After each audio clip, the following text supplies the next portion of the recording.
Chapter 6 Air France Flight AF116. When I heard that Air France Flight AF116 had landed in Irkutsk, Siberia, I immediately thought about passengers being sent to forced labor camps, momentarily forgetting that the Soviet Union no longer exists. But it didn't mean that the passengers had any freedom while they waited for a replacement plane. News channels broadcasted images of passengers being kept at the airport and watched by heavily armed officers since they had no visas. To make things worse, the replacement aircraft also had problems, so the passengers had to stay stranded at the airport for almost 3 days. Time magazine online edition headlines: Air France passengers stranded in Siberia for 3 days after 2 planes malfunction. Air France flight AF116 Paris to Shanghai is a daily flight, and it takes approximately 11 hours and 20 minutes of flying to cover a distance calculated at being about 5,800 miles. Let's compare Air France AF116 flight path on both the globe model and on the flat earth model, where the reader will see that this emergency stop in Irkutsk, Siberia makes no sense on the globe. However, it makes perfect sense on a flat earth. It's said that the picture tells 1,000 stories, so let images 01 and 02 speak to you. As the reader can see, the path of flight Air France AF116 makes more sense on the Gleason's flat earth map when comparing it to the globe earth model. The same thing can be said when comparing this flight path on both the Mercator projection and the Gleason's flat earth map as seen on image 02. This emergency landing in Irkutsk, Siberia only makes sense on the Gleason's flat earth map. As the reader can see on the Gleason's flat earth map, the blue line connects Paris to Shanghai over Siberia, having the city of Irkutsk on the flight path. The flat earth map demonstrates in a convincing way that the earth is flat and that Air France flight AF116 was flying right along the route as drawn on the Gleason's flat earth map. On the other hand, when we look at the globe model and the flight path as shown by Google Maps, we will find that the plane was not flying along the route as described on the globe. According to the globe model, this flight should fly just north of Vienna in Austria and then on across Ukraine, South Kazakhstan, and then over China's northwest territory until it arrives in Shanghai. The reader must also consider the fact that on the globe model, Air France AF116 flies south of Moscow, whereas on the flat earth model this flight path goes north of Moscow. Irkutsk is located close to the border of Siberia and Mongolia. If Air France flight AF116 were flying on a globe, this emergency landing would have taken place somewhere northwest of China towards southeast China. The fact that Air France flight AF116 landed in Irkutsk in Siberia is enough proof that the shape of the Earth is not spherical. Times and times again, when we compare flight paths on the globe and then on the flat Earth map, the flat Earth model proves to be correct and the globe model proves to be wrong. Chapter 7 Emirates Flight EK225. Emirates Flight EK225 is a daily and direct flight from San Francisco to Dubai. The aircraft that flies this route is the modern Airbus 380, and the flight time between these two cities is about 15 hours and 50 minutes, being one of the longest flights executed by Emirates. On November 20, 2016, Emirates flight EK225 had to make an emergency landing due to the fact that someone fell sick during the flight. Russian news agency TASS reported in its website that the plane landed at Moscow's Domodedovo at 4:33 Moscow time as a 70-year-old passenger, an Indian national, fell sick. She will be taken to hospital, the source said. Image 01 on the next page will present to the reader the route of this flight on a globe going on an easterly direction, crossing the United States as it descends latitude lines, crossing the Atlantic Ocean, on to fly over Portugal and Spain. As shown on Google Maps, EK225 keeps on flying over the Mediterranean Sea and then over Israel, Jordan, Saudi Arabia until it reaches Dubai. If this flight flew on a western direction, it would fly over the Pacific Ocean, on over Japan, Korea, China and Pakistan, and then arrive in Dubai. Instead of making an emergency landing in one of the countries listed when flying in a western direction, or in one of the countries listed when flying in an eastern direction on a globe, Emirates flight EK225 made an emergency landing in Moscow, Russia. How could that be possible if the Earth is supposed to be a sphere and Google Maps presents us with the exact flight route going eastward? When the reader compares the flight path on both the Gleason's map and on the globe in Google Maps, he will see that the Gleason's map route makes more sense, showing a straight line going from San Francisco to Dubai, flying over Canada and then over Russia, making Moscow one of the best options for an emergency landing. Globe believers may argue that Google Maps does not show the shortest route on the globe, but how can it be if Google Maps not only shows the flight path but also calculates the flight time as being 15 hours and 50 minutes? If Google Maps is presenting us the correct flight time as being 15 hours and 50 minutes, by showing an eastward direction of the flight going over the Atlantic and then southern Europe and then over the Mediterranean towards the Middle East until it reaches Dubai, why would globe believers argue that I should use Google Satellite instead if the flight time calculated on Google Maps and Google Satellite is the same? If the flight time is the same, then why argue by saying Google Maps does not show the shortest route on the globe? The fact is, Google Maps does its best to demonstrate the flight path and calculate the flight time on a globe. The problem is, since the Earth is not a globe, Google Maps flight paths do not match reality. This problem is not only found in Google Maps. In fact, all flight tracker websites are connected with one master program which is created by NASA. This program converts flat Earth data into globe Earth data to fit the heliocentric model. Chapter 8 PIA Flight PK785 Pakistan International Airlines Flight PK785 took off from Benazir Bhutto International Airport on March 15, 2015. During the flight, a passenger complained of chest pains and the captain made the immediate decision to land the aircraft. The plane landed in Moscow. When I first talked about this flight in my video 6 emergency landings that prove the Earth is flat, I drew the lines on the globe just like the red dotted lines on the map below in image 01. The screenshot of PK785 flight path captured from flightradar24.com shows a similar route to the lines I had drawn in that video. The pilot should have made an emergency stop in Poland or even Germany or in western Ukraine. Instead, the plane landed in Moscow where the passenger received medical attention. It doesn't make much sense on a globe why this plane landed in Moscow, but when the flight path is plotted on a Gleason's flat Earth map, it makes perfect sense, as we will see in image 02 on the next page. As we can see in image 02, the flight path of PIA flight PK785 shown on Google Maps is very similar to the flight path demonstrated in the screenshot taken from Flightradar24 and on the Mercator projection. In both images, we see the flight path as going over Poland and over Germany.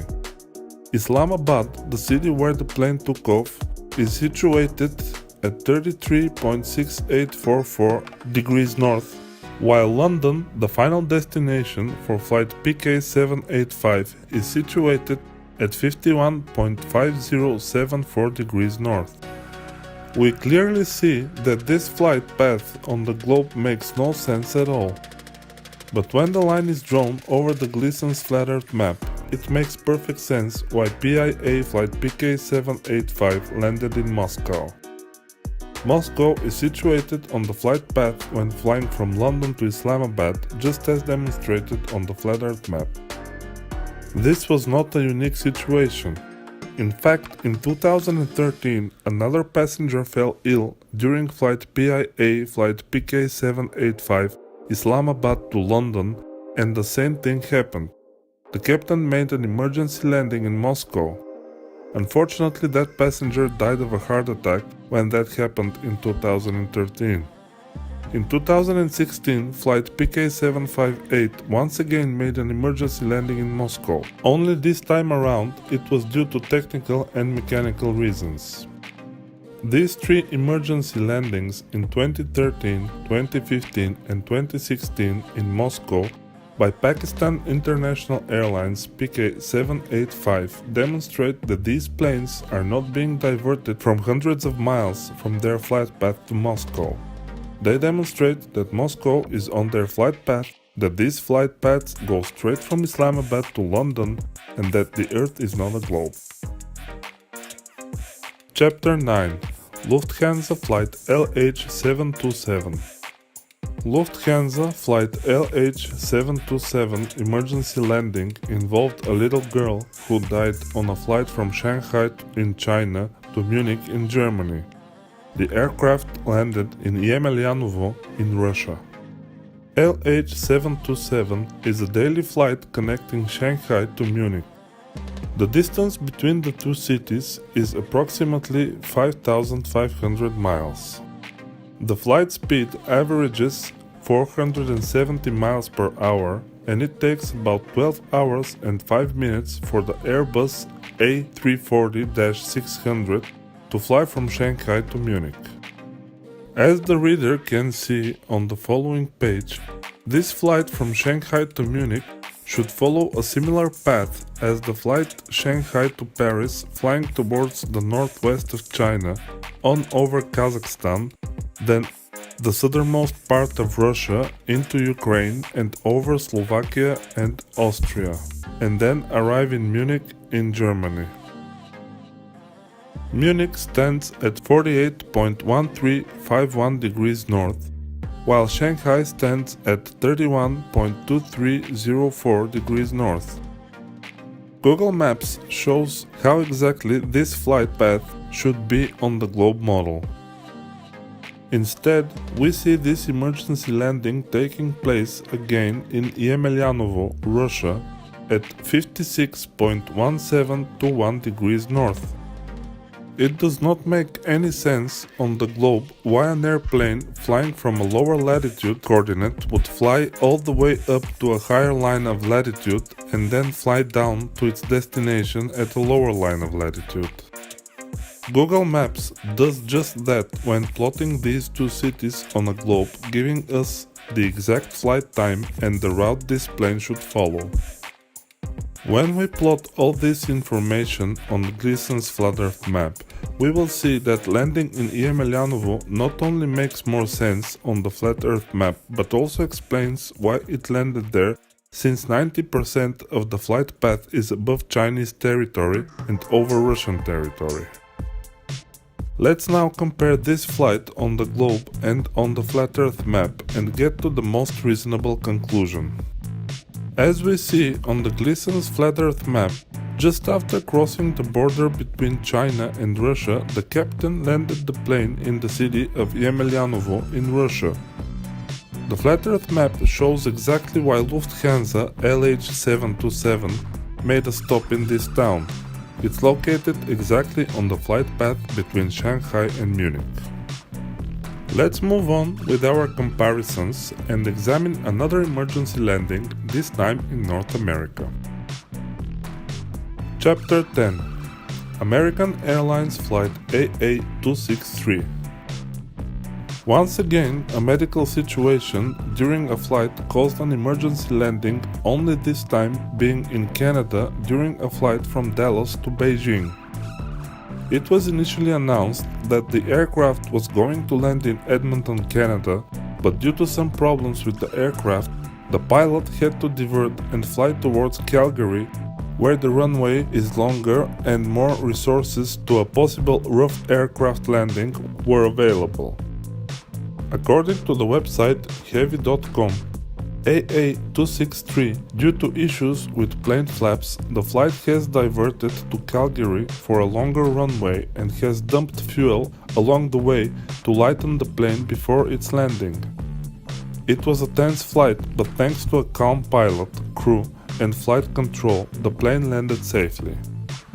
Heavy.com was reporting live as the situation with the flight was developing.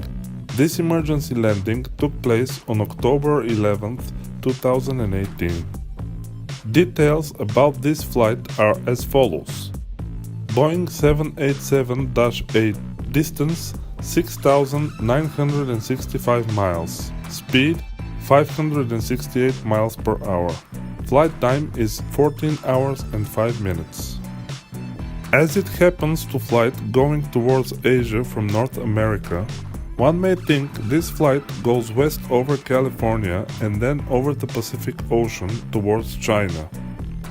Dallas being situated at 32.7767 degrees north and Beijing being situated at 39.9042 degrees north, it only makes sense to think this flight goes west and gradually reaches Beijing's coordinates as it flies towards China.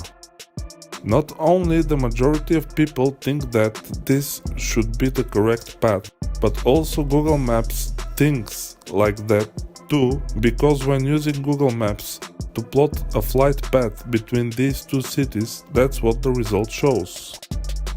The fact that this flight and all other flights going towards Asia from North America, even if a flight from North America departs from as far as south as San Diego, military flights from San Diego towards military bases in Japan and South Korea, they all fly over Canada and or Alaska despite seats back screen showing them going over the ocean.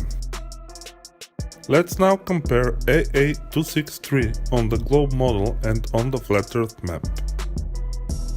As it can be seen, AA263 is demonstrated on the globe as flying west over California and then over the Pacific Ocean towards China as the flight gradually goes from Dallas at 32.7767 degrees north to Beijing at 39.9042 degrees north. Instead of flying this route, American Airlines flight AA263 flies straight north over Canada, Russia, and on to China as demonstrated on the Gleason's Flat Earth map. One more time, we have evidence that the Flat Earth map is correct when plotting flight routes. One more time, we see the city where an emergency landing took place being on the path of the flight according to the Flat Earth map.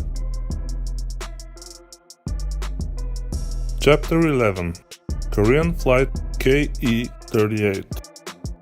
The Aviation Herald published on its website avherald.com on Tuesday, July 2nd, 2013, the following.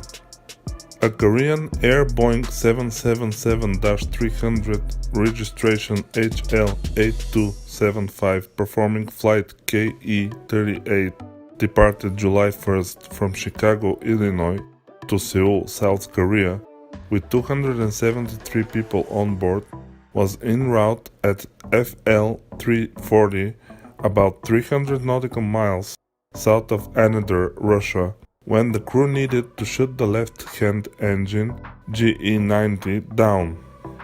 The crew drifted the aircraft down to FL 270, turned north, and diverted to Anadyrh dumping fuel. The aircraft landed safely on runway 19 about 1 hour later. There are no secrets, as we have learned up to this chapter, that all these flights coming from Asia to North America fly over Russia and Alaska. This is not the only incident involving Korean Airlines. There are a couple more that won't be listed in this book. In 2001, a Korean Airlines en route to New York was told to land immediately in Alaska. After typing the wrong codes, the plane was prohibited from landing in Alaska and had to land in the Yukon province in Canada, which neighbors Alaska. Another Korean Airlines landed in Finland after having been shot at by Soviet jets in the time of the Cold War. All of these flights, when plotted on a flat Earth map, demonstrate one thing: they all fly in a straight path from point A to point B. As images 2 and 3 clearly demonstrate, Korean Airlines flight KE-38 from Seoul to Chicago was flying a straight path on a flat surface when the aircraft had to land over Russia.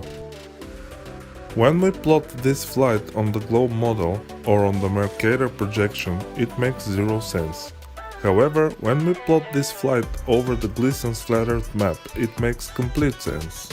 Anadyr in Russia is located right on the path of this flight from Seoul, Korea to Chicago, United States. As the reader may have figured it out by now, there is a pattern here. Not one flight or two flights fly this route. All of these flights coming from Asia fly on this route despite flight tracking websites showing the contrary. Chapter 12. Swiss International Flight LX040.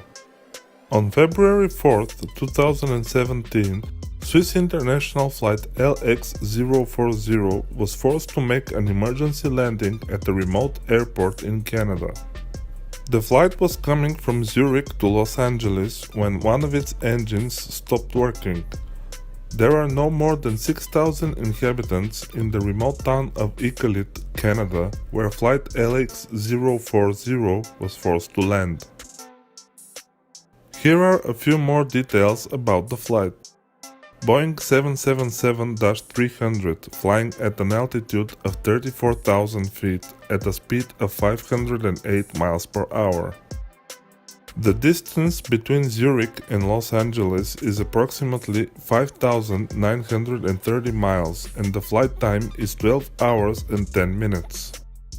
Many people in North America, especially those living on the East Coast, think that if they travel east they will end up in Europe.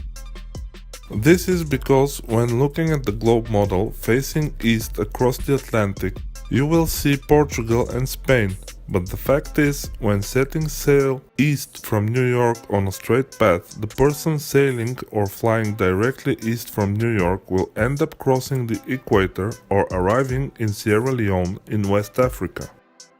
This is because the Earth is not a globe. It is in fact flat, and when you look at the flat Earth map you will clearly see what I am trying to explain here. Image 03 demonstrates this. As a result, those who are sailing to Europe cannot simply fly east. They have to fly north to northeast, fly over Canada and Greenland to reach Europe. This is due to the fact that the Earth is flat and not a globe.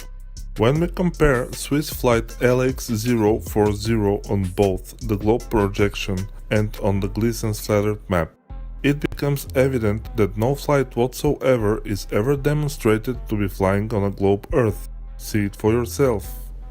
As we see on image 01, this flight path on the globe or any other flight going east or west never fly the routes as projected on Google Maps. They can never do that due to the fact that they are not flying around the globe. If Swiss International Flight LX040 had really been flying over a globe as it left Zurich to Switzerland, this flight would have flown over France just south of Paris and then on above the Atlantic Ocean. It would have flown over Nova Scotia, then Maine, Vermont, and all other Northeast United States until it reached California. Chances are they wouldn't have made it safely, as the problem would have happened when they were crossing over the Atlantic. But because Earth is not a globe, they were flying a different path over Canada and were able to land safely at Iqaluit Airport. Some people may say that this is a flight from Zurich towards the west coast of the United States and that this flight has to fly over Canada. But why fly above Greenland? To demonstrate that not only flights coming from Europe to the west coast of the United States or going to Europe from the west coast of the United States fly over Canada, I show you here that flights as far east as from New York to France also fly over Canada. In 1927, Charles Lindbergh flew from New York to Paris. Let's compare his flight route and let's look at the true directions east and northeast as shown in image 03. In order to truly reach Europe, one has to fly northeast.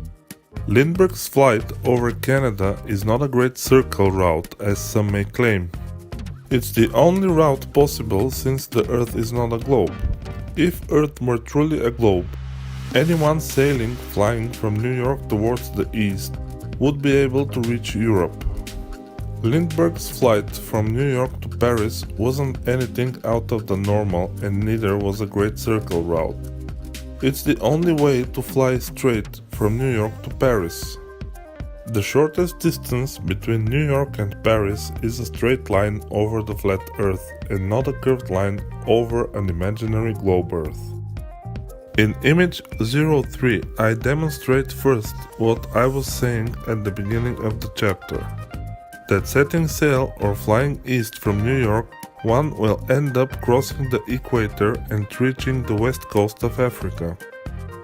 I have placed a compass directly over New York 75 degrees west parallel and followed the arrow on the compass pointing east and the one pointing northeast. Lindbergh wasn't doing anything out of the ordinary when he flew from New York to Paris as far as a flight route. He wasn't flying any great circle route.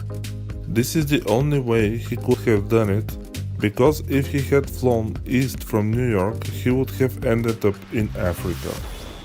Swiss International Flight LX040 stopped in Iqaluit, Canada, demonstrated once more and in a convincing way that airplanes do not fly over a globe. Chapter 13. China Airlines Flight 006. There are conflicting reports on what caused the fourth engine of the Boeing 747 SP, carrying 251 passengers and a crew of 23, flying at 41,000 feet from Taipei towards Los Angeles, to shut off at just 350 miles from reaching the coast of California. Some reports say Captain Min Yuan Ho encountered some heavy turbulence, while other reports say that the plane flew through some volcanic ashes which caused the fourth engine to shut off. The problem with the volcanic ashes theory is that there are no volcanoes over the Pacific Ocean. But what if they were flying over volcanic regions instead of flying over the Pacific, as we are led to believe to be the case? A few TV shows about this incident were made, where they interviewed crew members, passengers, air control agents, and experts in the field of air crash investigation. The reenactment of the event and computer animation made to demonstrate the path of this flight and the struggle of Captain Min Yuan Ho to regain control is what caught my attention. On the TV documentary, the airplane is shown to be approaching Los Angeles coming from the west over the Pacific Ocean. Let's first compare the flight path on both the globe as shown in the reenactment and on the Gleason's flattered map on image 01. When looking at the globe projection and the flight path of China Airlines Flight 006 as demonstrated on Google Maps on image 01, we see this flight as coming from the west towards Los Angeles over the Pacific Ocean. The made-for-TV reenactment documentary where they interviewed some of the crew members, passengers, and experts in the aviation field, shows China Airlines Flight 006 approaching the coast of California exactly as demonstrated on Google Maps. The problem is that this plane landed in San Francisco, which is located 380 miles north of Los Angeles. It doesn't make much sense if the plane was approaching Los Angeles to head northeast towards San Francisco for an emergency landing. Reports say that the airplane was also running out of fuel. If this plane was truly flying over a globe and coming from the west as shown on Google Maps, the correct decision would be to just keep on flying straight towards Los Angeles and land safely there. Instead, they landed in San Francisco. Below, superimposed over the flat Earth map, is a screenshot from the investigative report showing the plane approaching California from the west. I have added the compass and the two red arrows showing the path of the plane according to what was shown. On the flat Earth map, I showed the true direction that this flight was coming from as demonstrated with the compass placed on the 120 degrees west parallel and the arrow pointing northwest. According to what was demonstrated on the TV documentary and demonstrated in this chapter on Image 02, the plane approached Los Angeles from the west coming from over the Pacific Ocean. There are reports saying that the plane was running out of fuel due to the problems it had during the flight, therefore it had to land quickly. On the globe, it would have been easier just to keep on flying straight until LAX was reached. Instead, the plane landed in San Francisco, 380 miles north of Los Angeles. How could that be? When looking at the Gleason's flat Earth map on Image 01, we can clearly see the path of this flight as coming from the northwest of California, approaching first San Francisco and then Los Angeles. This is also supported by the official report from the National Transportation Safety Board, which stated that the airplane was approaching California from the northwest. The path on the Gleason's map is correct according to the reports, but on the globe it is found to be wrong. Although the official report clearly states that this plane was coming from the northwest in order to maintain the constant programming and projection of the globe model theory, images of the flight coming from the west from over the Pacific Ocean persist. It would be truer to the story if they had demonstrated on the reenactment show the path of this flight on the flat Earth map as it truly happened. Chapter 14 Qantas Flight QF64. Qantas Flight QF64 is a daily flight from Johannesburg in South Africa to Sydney, Australia. The aircraft type is Boeing 747-400, which flies at 33,000 feet. The speed, 570 miles per hour, will be discussed ahead in this chapter. Not many people know that there are jet streams circling around the Earth with speeds that reach up to 250 miles per hour. There are polar jet streams and subtropical jet streams. Pilots know about them and they fly on these jet streams. They add to the speed of the aircraft without causing any damage to the fuselage. Qantas Flight AF64 flies along the South Circle above what the Gleason's map calls South Ocean towards Australia. The return flight flies with the jet stream as well, going in the opposite direction. Looking at the illustration below, it is not difficult to see why the pilot made an emergency landing in Perth. It's right along the flight path from Johannesburg in South Africa to Sydney, Australia, flying along the jet stream. As I said in the beginning, let's now discuss the speed of Qantas Flight QF64. The speed of this aircraft during this flight is said to be about 560 miles per hour. Let's say that this is to be the case. When adding another 250 miles per hour speed from the jet stream, the final speed equals to 810 miles per hour. This estimate is based assuming this aircraft during this flight flies at only 560 miles per hour.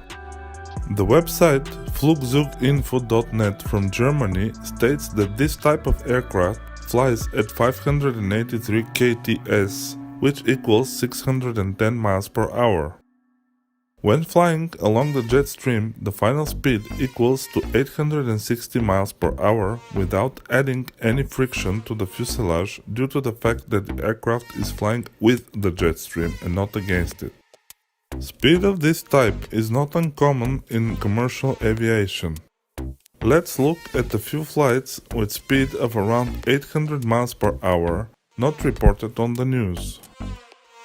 Here is a screenshot from Flight Radar 24 showing JetBlue flight B61198 going from Orlando to New York with a speed of 778 miles per hour or 1,252 kilometers per hour, considering this is a US domestic flight. Here is another screenshot from Flight Radar 24 showing Egypt Air MS-648 going at a speed of 803 miles per hour or 1,293 kilometers per hour. This Boeing 787-9 flies from Riyadh in Saudi Arabia to Cairo in Egypt. These two examples above didn't make it to the news as being extraordinarily fast due to the jet streams, and I'm not sure why. Some airplanes fly at a higher speed than we are aware of or being acknowledged to, and I believe this is due to the case with the flights mentioned above. On the following page, we will look at 4 speedy flights which made it to the news as being something out of the normal. The flights discussed ahead reached extraordinary speed due to the fact that they flew along the jet stream. Entire segments in news channels were dedicated to propagate this, quote, groundbreaking news as if it were something never heard before. The following flights made it to the news when they flew from Europe to North America at a speed of around 800 miles per hour. Norwegian flight DY7014 New York to London twice in 2018. British Airways flight BA114 New York to London in 2015, and the most recent in February of 2019 reaching 801 miles per hour Virgin Atlantic flight VS8 from Los Angeles to London. During an interview in which Captain Marcelo R. invited an amateur reporter to the cockpit during a flight from Sydney to Buenos Aires, the captain said that the flight from Buenos Aires to Sydney can take up to 16 hours and 45 minutes of flying time, and that's adding to the fact they fly with the jet stream. The captain shows the map with the wind currents on it and a straight path not curving on a supposed Great Circle route connecting Sydney to Santiago. Pictured here is Captain Marcelo R. showing a straight line on a supposed projection of the globe Earth along Antarctica. The Great Circle curved line is nowhere to be found. The flight time between Johannesburg, South Africa to Perth in Australia is calculated to be 10 hours and 45 minutes. We have seen that all flights, when flying with the jet stream, gain another 250 miles per hour of extra speed on top of the speed the airplane is already flying, without adding any friction to the fuselage or danger to the passengers. The distance between Perth, Australia and Johannesburg in South Africa, according to the globe model, is calculated as being 5,163 miles. The Boeing 747-400, which made an emergency landing in Perth, would have to be flying at only 500 miles per hour to cover this distance in 10 hours and 45 minutes. It cannot be true because if we subtract the extra 250 miles per hour speed of the jet stream, Qantas flight QF64 would have to be flying at only 250 miles per hour. When we add the extra speed of the jet stream to at least a speed of 550 miles per hour, the Boeing 747-400 flies, the aircraft would have to fly at least at 800 miles per hour. Flying at 800 miles per hour for 10 hours and 45 minutes equals to a distance of 8,360 miles. 800 miles per hour times 10 hours and 45 minutes equals 8,360 miles. 8,360 miles minus 5,163 miles equals a difference of 3,197 miles.